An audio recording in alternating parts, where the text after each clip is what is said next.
नमस्कार दोस्तों, बहुत बहुत स्वागत है आप सभी का मेरे इस YouTube चैनल में, जहां मैं आपको स्वास्थ्य संबंधित बहुत सारी जानकारियां देता हूं और बताता हूं ढेरों बीमारियों के बारे में। दोस्तों, आज मैं जिस टॉपिक पे बात करने वाला हूं वो बहुत अहम होने वाला है।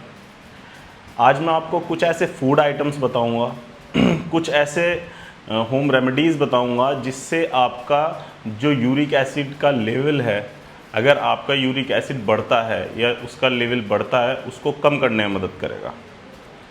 और जिन लोगों का यूरिक एसिड बढ़ता है, जिन लोगों को गाउट की प्रॉब्लम है, वो मेरी वीडियो अंत तक ज़रूर देखिएगा। आपको इस वीडियो से बहुत मदद मिलेगी। मैं आपका अपना फैमिली डॉक्टर फैसल इमामी इस अमेजिंग वीडियो को शुरू करते हैं।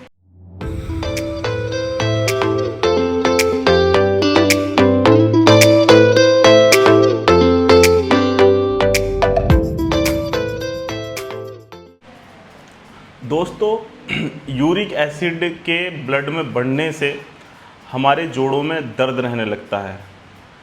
जोड़ों में दर्द रहने लगता है, खास करके पैरों के जोड़ों में। जो हमारी पैरों की उंगलियां होती है, उसके जो जोड़ होते हैं, उनमें यूरिक एसिड इकट्ठा होने लगता है और दर्द होने लगता है, वहाँ पर सूजन आ जाती है। इसको आप घर बैठे भी कम कर सकते हैं। कैसे कम कर सकते हैं दोस्तों? सबसे पहली जो चीज़ है जो आपको इस्तेमाल में लानी चाहिए वो है ग्रीन टी। दोस्तों, ग्रीन टी में ऐसे हर्ब्स हैं, ऐसी कंपोनेंट्स हैं। एक कंपोनेंट्स होता है जिसको हम जो है कैचेसिन बोलते हैं। कैचेसिन जो है ये हमारे यूरिक एसिड को कम करता है, ठीक है ना। तो ग्रीन टी को अगर आप सुबह शाम लेते हैं तो उसके लेने से आपका यूरिक एसिड कम होता है। आपका गाउट की जो प्रॉब्लम है वो कम होती है। तो ग्रीन टी भी आपके यूरिक एसिड को कम करने में मदद करती है। उसी के साथ साथ दोस्तों, आपको विटामिन सी का यूज़ करना चाहिए। विटामिन सी जैसे कि संतरे में होता है, मौसम्बी में होता है, नींबू में होता है, चकोतरे में होता है, कीवी में होता है। तो इन सब के सेवन से भी आपका यूरिक एसिड कम होता है, क्योंकि ये एक एंटीऑक्सीडेंट है और ये जो यूरिक एसिड है उसको कम करने का काम करता है। प्यूरिन्स जो होते हैं, प्यूरिन्स को तोड़ने का काम करता है। तो प्यूरिन्स टूटते हैं तो फिर यूरिक एसिड नहीं बनता। तो विटामिन सी भी आपको लेना चाहिए, उससे आपका यूरिक एसिड कम होता है। उसके साथ साथ दोस्तों, सलाद के कुछ आइटम है, सैलेड का कुछ आइटम है, जैसे खीरा हुआ, गाजर हुआ, चकुंदर हुई। इनके लेने से, इनके सेवन करने से भी आपका यूरिक एसिड कम होता है, क्योंकि इसमें भरपूर मात्रा में फाइबर होता है और फाइबर आंतों से यूरिक एसिड को एब्जॉर्ब नहीं करने देता, वो लैट्रिन के रास्ते बाहर आ जाता है। तो आप अगर खाने के साथ सैलेड ले रहे हैं तो प्यूरिन्स नहीं टूट पाते और वो टॉयलेट के रास्ते बाहर आ जाते हैं। उसी के साथ साथ दोस्तों, बेरीज जो होती हैं, जैसे कि ब्लूबेरी हुई, ब्लैकबेरी हुई, मलबेरी हुई, इंडियन बेरीज हुई, ये दोस्तों इनके सेवन से भी यूरिक एसिड कम होता है, क्योंकि ये मल्टी वाइटामिन इनमें पाया जाता है, एंटीऑक्सीडेंट्स प्रॉपर्टीज़ बहुत ज़्यादा होती है। तो इसके सेवन से भी आपका यूरिक एसिड कम होता है। उसी तरीके से दोस्तों,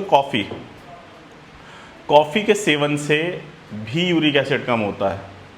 हालांकि कॉफ़ी नुकसान ज़्यादा देती है, लोग अगर रेगुलर बेसिस पे लेते हैं नुकसान देती है, मगर इसमें कुछ ऐसे केमिकल्स, कुछ ऐसे एसिड्स पाए जाते हैं जिनसे आपका यूरिक एसिड कम होता है। आप कॉफ़ी को नॉर्मली पानी में बॉईल करके ले सकते हैं, 1 कप सुबह, 1 कप शाम। तो इससे भी यूरिक एसिड आपका कम होता है। उसी तरीके से दोस्तों, कुछ जैसे कि ग्रीन वेजिटेबल्स हो गई, ठीक है, उनसे भी आपका जो है यूरिक एसिड कम होता है। बस हरे पत्तेदार सब्जियों को छोड़ करके आप हरे पत्तेदार सब्जी और दानेदार वाली सब्जी जिसमें जो है मटर वगैरह हो गई, इनको नहीं लेना है। इनसे प्यूरिन्स बढ़ते हैं तो यूरिक एसिड भी बढ़ने का खतरा रहता है। अदरवाइज़ आप ब्रोकली ले सकते हैं, ठीक है। ब्रोकली खाने से आपका यूरिक एसिड कम होता है, क्योंकि उसमें एंटीऑक्सीडेंट प्रॉपर्टीज़ पाई जाती हैं, ठीक है। और कुछ नट्स होते हैं, नट्स आप ले सकते हैं, फाइबर रिच फूड ले सकते हैं, उनसे भी आपका यूरिक एसिड कम होता है। दोस्तों, आशा करता हूँ आप सबको ये वीडियो समझ में आई हो और अच्छी लगी हो। अगर अच्छी लगी हो तो आप मेरी वीडियो को लाइक कर दीजिएगा, मेरे चैनल को सब्सक्राइब कर दीजिएगा और बेल आइकन को दबा दीजिएगा, जिससे मेरी वीडियो आपको नोटिफिकेशन वीडियो का मिलता रहे। आशा करता हूँ आप हेल्दी रहें और फिट रहें। धन्यवाद।